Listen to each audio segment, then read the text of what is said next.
5장의 성찰. 내면을 들여다봐라.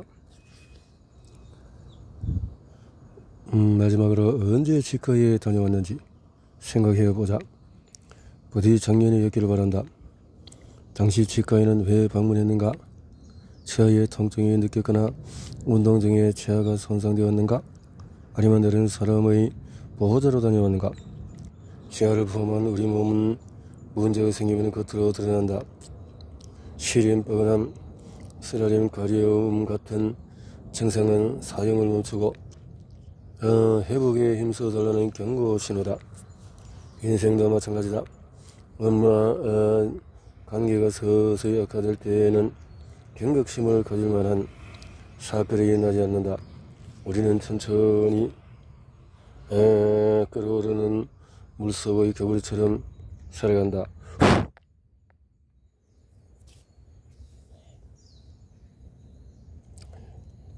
물이 뜨거워지면 후에 비로소 몇 년을 허비했음을 깨닫는다. 그리고 좀 더 일찍이 조치를 취했다면 훨씬 더 큰 성과를 이루었을 것이라며 흘려보낸 시간을 아쉬워한다. 이 장에서는 성찰의 중요성에 대해서 다룬다. 겉으로는 문제가 전혀 없는 것처럼 보여도 자신의 삶을 점검하는 시간을 주기적으로 보내야 하는 이유에 대해서 알아볼 것이다. 자기의심을 동기로 삼아서 열등감과 두려움을 극복하는 방법도 배워본다. 자기 자신을 성찰하고 발전하는 과정에서 타인의 피드백은 매우 중요한 역할을 한다. 하지만 안타깝게도 대부분의 사람은 성장에 도움이 되는 피드백을 받는 일에 매우 서툴다. 그런 의미에서 실질적으로 유용한 피드백을 받을 수 있는 실용적인 방법들도 소개할 것이다. 마지막으로 자신을 채찍이라는 부정적인 말투를 동의하는 말투로 바꾸는 간단한 방법과 언젠가 죽는다는 사실을 주기적으로 기억해야 하는 이유에 대해서 알아본다.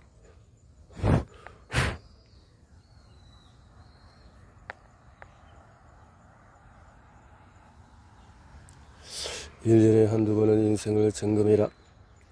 미국 펜실린 대학의 하드스쿨 심리학과 교수 에런 그런트는 대학을 졸업한 지 한참 된 졸업생들에게 주기적으로 연락해서 그들이 선택한 직업에 얼마나 만족하는지 묻는다. 그런 졸업생 대부분은 자신의 실력이 형편없다는 사실을 깨달았다면서 몇 년 전에 그만뒀어야 했는데 그러지 못했다고 토로한다. 도처에 걸린 것처럼 이도저도 못하는 상태에 빠진 것이다. 자신이 선택한 일 때문에 힘들고 괴롭지만 이미 몇 년이나 지나버렸으니 지금 와서 그만둘 수 없는 처지다. 그랜트는 이런 학생들에게 1년에 2번 정도 날짜를 정해서 인생을 점검하는 시간을 보낼 것을 제안한다. 몸이 딱히 아프지 않아도 1년에 한 번씩 건강검진을 받는 것처럼 자신의 커리어를 점검하는 시간을 보내야 하는 것이다. 그랜트는 이에 대해서 다음과 같이 설명했다. 자기 자신에게 나는 여전히 이 일을 원하는지, 혹시 학습 정책이 또는 인생 정책에 접어든 것은 아닌지, 해로운 기업 문화 때문에 이 일이 싫어진 것은 아닌지 물어보는 겁니다. 그러다고 해서 매일 물어보려는 말은 아닙니다. 너무 많이 고민하면 생각마다 결국 원하는 말을 이루지 못하게 됩니다. 하지만 1년에 한두 번 정도 인생을 점검하는 시간을 보내면 이 시간이 원하지 않는 일을 하는 당신을 구출해 줄 것입니다. 그런들은 자신 또한 인생을 점검하는 시간을 정기적으로 보내고 있다고 말했다. 저는 제 인생을 정기에 점검하는 날을 1년에 2번 1월과 7월로 정했어요. 그리고 이 날짜를 캘린더에 입력해 놓고 알람까지 맞춰 놓았죠. 7회엔 지난 학기 동안의 학생들에게 가르친 내용과 교수법에 문제가 없었는지 확인하고 1월에는 연구, 집필 활동, 팟캐스트에서 하고 싶은 일이 있는지 생각해보는 시간을 보냅니다. 그는 테드 팟캐스트 채널 워크라이프를 진행하면서 유명해졌다. 그런데 사실 이 프로그램은 인생 점검 시간을 보낸 덕분에 탄생했다. 당시에 그랜트는 삶이 정치되어 있다는 느낌을 받고 이랬다. 세 번째 책을 딱 출간하고 수많은 인터뷰와 강연을 소화하다 보니 미처 자신이 인간 축구 박사가 된 것 같다고 말했다. 당시 방송이나 강연을 할 때 매번 같은 자료를 다뤘어요. 그러다 보니 저는 배우는 게 아무것도 없었죠. 그는 무언가를 새롭게 배우고 싶었지만은 그러다 위해서 특정 저자로 다음 책을 쓸 수 있을 만큼 깊이 있게 학습하고 싶지는 않았다. 저는 책 전체를 화려할 만큼 방대한 주제가 아니라 비교적 규모가 작고 흥미로우면서도 중요한 것들에 관해서 탐구하고 싶었어요. 때마침 그랜트는 독백이 아닌 출연진과 대화하는 형식의 팟캐스트 프로그램을 대두와 함께 시작하게 되었다. 그랜트에게 팟캐스트 진행은 호기심을 자극하는 작은 주제들을 탐구하고 정체된 삶의 활력을 불어넣는 훌륭한 수단이 되어주었다. 팟캐스트를 진행한 덕분에 그는 세상에서 가장 흥미로운 직장을 찾아다니며 놀라운 사람들과 대화할 수 있게 되었다. 저는 새로운 지식을 배워서 이를 알지 못하는 사람들에게 공유하고 싶어요. 이게 제가 일하는 이유이자 목표예요. 실천하기. 생각을 바꾸면 약점은 강점이 된다. 20년 전 나는 호주 모네시 대학교 조기 심리학 박사 과정에 합격했다는 전화를 받았다. 이 전화를 받고 제일 먼저 떠오른 건 틀림없이 행정 오류가 있을 것이라는 자기의심이었다. 결과적으로 행정 오류는 없었다. 나는 박사 과정을 제인스의 나이로 졸업하고 마침내 조직심리학자가 되었다. 그런데도 나는 노력으로 이뤄낸 성과를 운이나 시기가 좋아서 성취한 것으로 여기는 가하면 증후군을 겪으며 스스로를 깎아내리고 불안해했다. 알고 보니 가면 증후군을 겪는 사람은 나뿐만이 아니었다.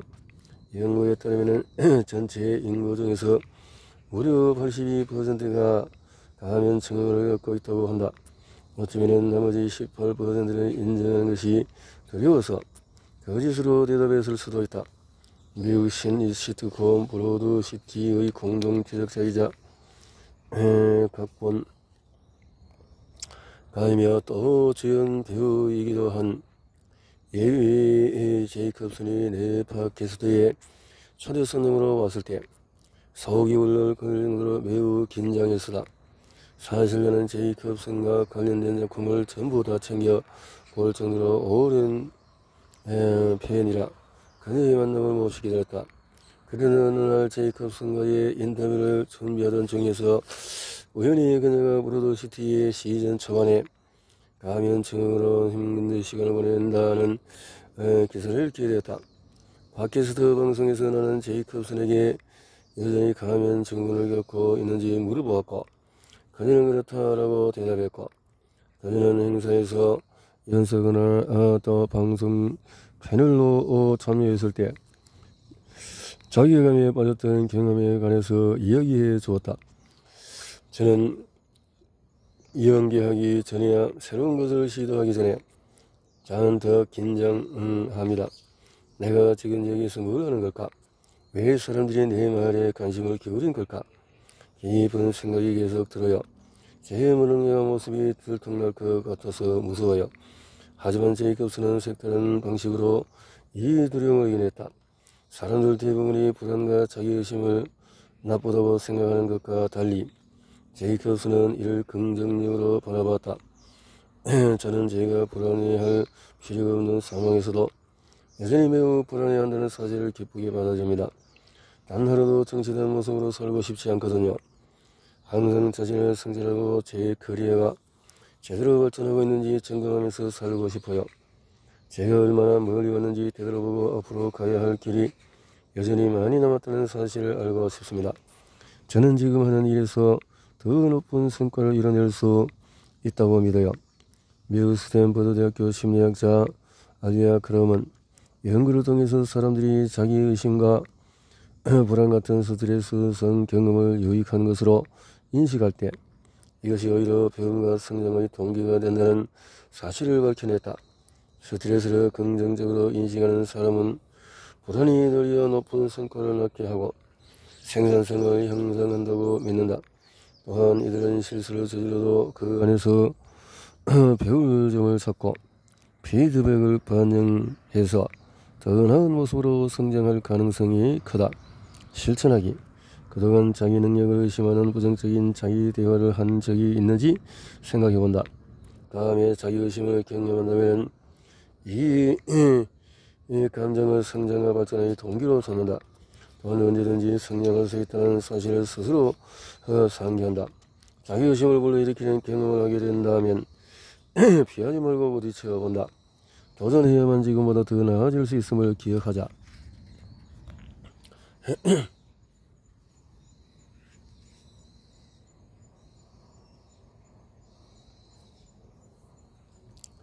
회의실에서 가장 똑똑한 사람이 되어나가라. 사이언타이드는 지난 수년간 자신의 남들이 생각하는 것만큼 유능하지 않다고 믿었다. 심지어도 멜버른에 본사를 둔 IT 기업 엔바토를 공동 창업하여 10억 달러 이상의 가치를 지닌 기업으로 성장시키는데도 여전히 자신이 무능하게 느껴졌다. 엔바토 운영을 마치 소박한 규모의 부업처럼 생각했다. 저는 사람들의 기대만큼 제가 똑똑하지도 유능하지도 않다고 생각했어요. 그래서 그 차이를 메워야 한다는 생각이 오랫동안 힘든 시간으로 보냈죠. 타이드가 말했다. 그는 27살의 나이에 50명의 엔버터 직원을 이끄는 자리에 올랐다. 하지만 경험이 더없이 부족했기 때문에 여전히 배울 게 많다고 느꼈다. 이후에 저희는 업계에서 오랜 경험을 쌓은 분을 엔바터의 영웅이 됐어요. 그때 저는 회사 일에 잠시 떨어져 있어야 했다. 이 자리는 내가 있어야 할 것이 아니야 라고 생각했고 그렇게 제자를 영입 인사들에게 넘겼어요. 그들은 내게 걱정하지 마세요. 자기가 어떻게 해야 하는지 아니까 알아서 잘해볼게요 라고 말하더군요.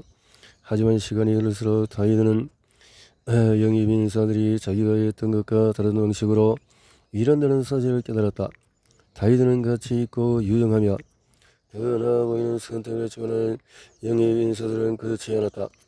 저는 회사에 무슨 일이 일어나고 있는지 알아야 했어요. 이 문제를 제가 해결해야 한다고 느꼈죠. 물론 타이드는 전형적인 가면 증상을 겪고 있었다. 이 심리적인 문제를 극복하기 위해서 그들은 가만히 있어도 자신감이 넘치는 사람들을 자신의 롤 모델로 삼았다. 멀리서 찾을 필요도 없었다. 저는 가장 친한 친구인 나탈리 탐과 제 남편을 롤 모델로 삼았어요. 두 사람 모두 타고나기를 자신감이 넘치고 잘 긴장하지 않아요. 두 사람에게는 한 가지 공통점이 있었다. 이들은 누군가가 질문할 때 자신이 멍청해 보일까봐 걱정하지 않았다.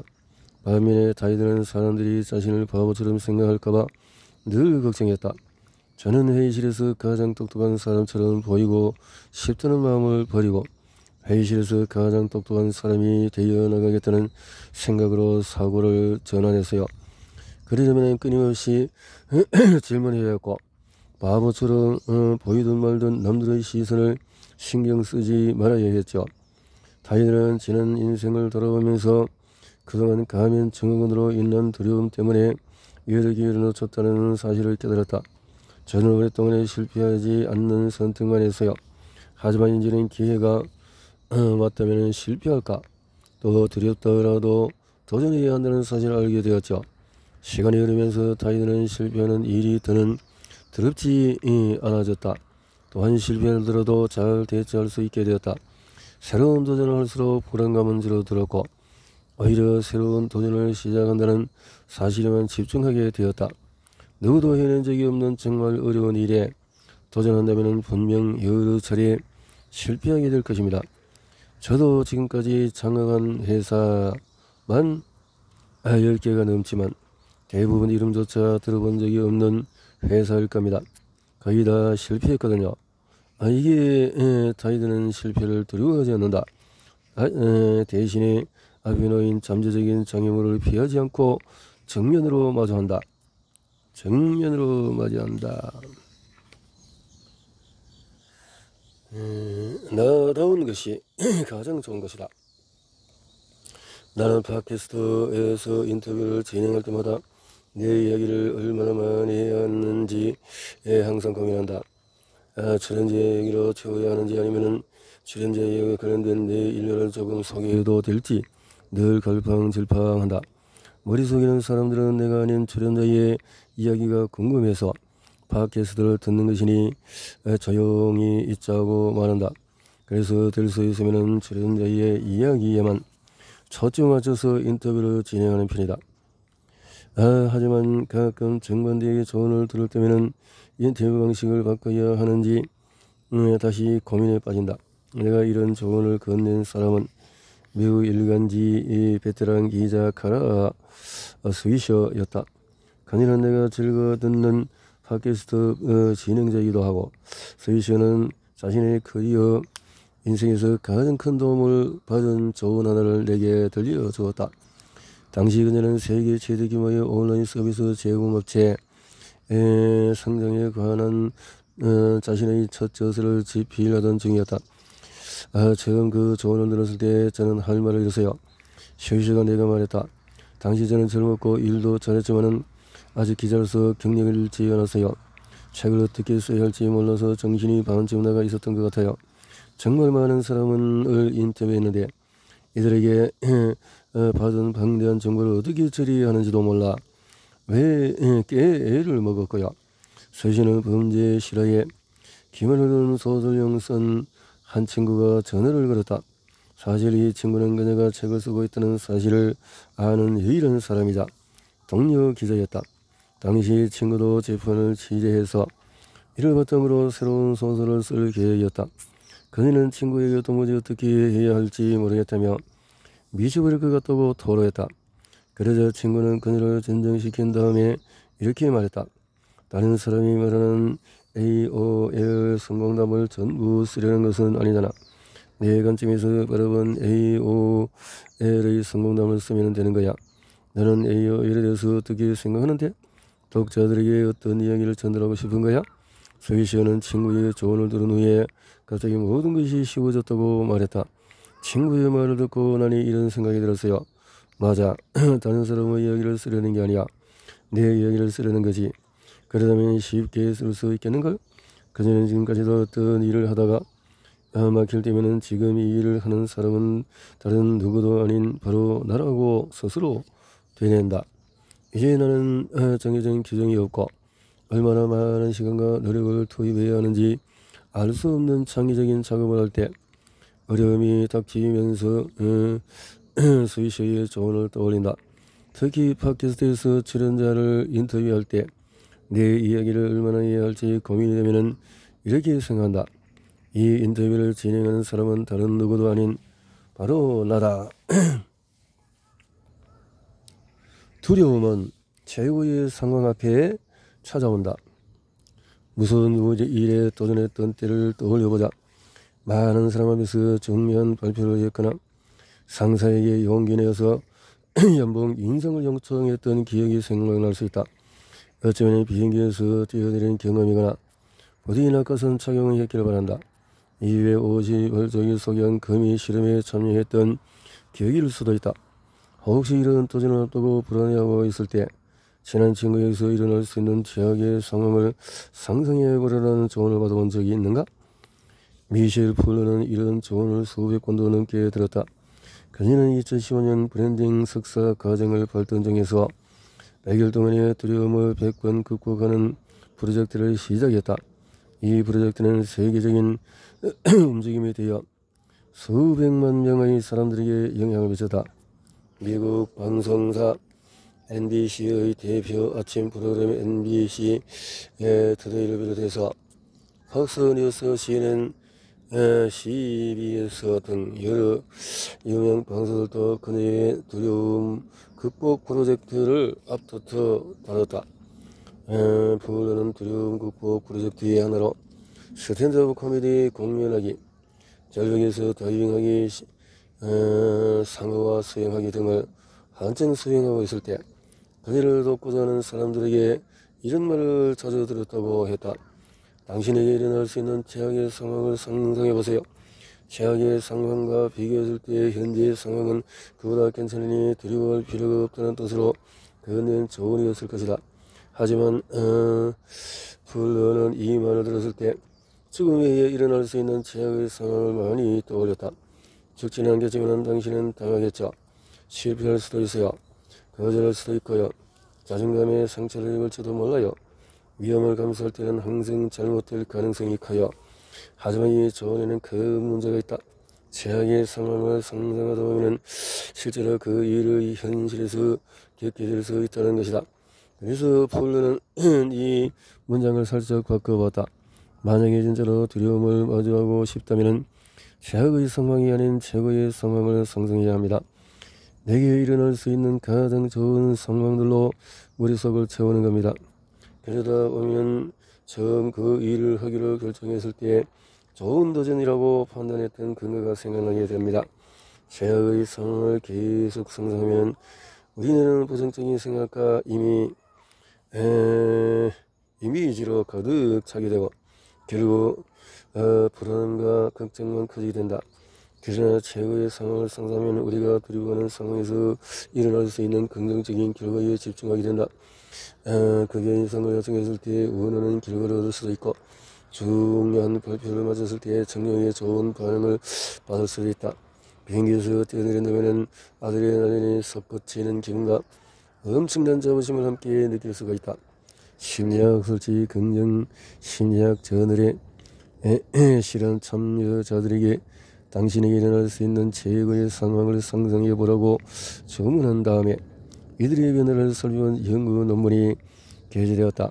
미국 도쿄대학교 소속 캐서린 어디어보스가 이끈 이 연구에 따르면 사람들이 앞으로 일어나기를 바라는 긍정적인 상황을 한 달에 6번 상상했을 때 그러지 않은 사람들보다 회복력이 향상했고 우울감도 줄어들었다. 긍정적인 상상을 한 사람들은 실망감을 경험했을 때에도 부정적인 감정이 더 빨리 가라앉았다. 이러한 연구 결과를 볼 때 불확실한 상황에서 자신감을 가질수록 현재 상황에서 행복감을 크게 느끼고 미래에 필연적으로 겪게 될 좌절에도 더 잘 대처할 수 있게 된다.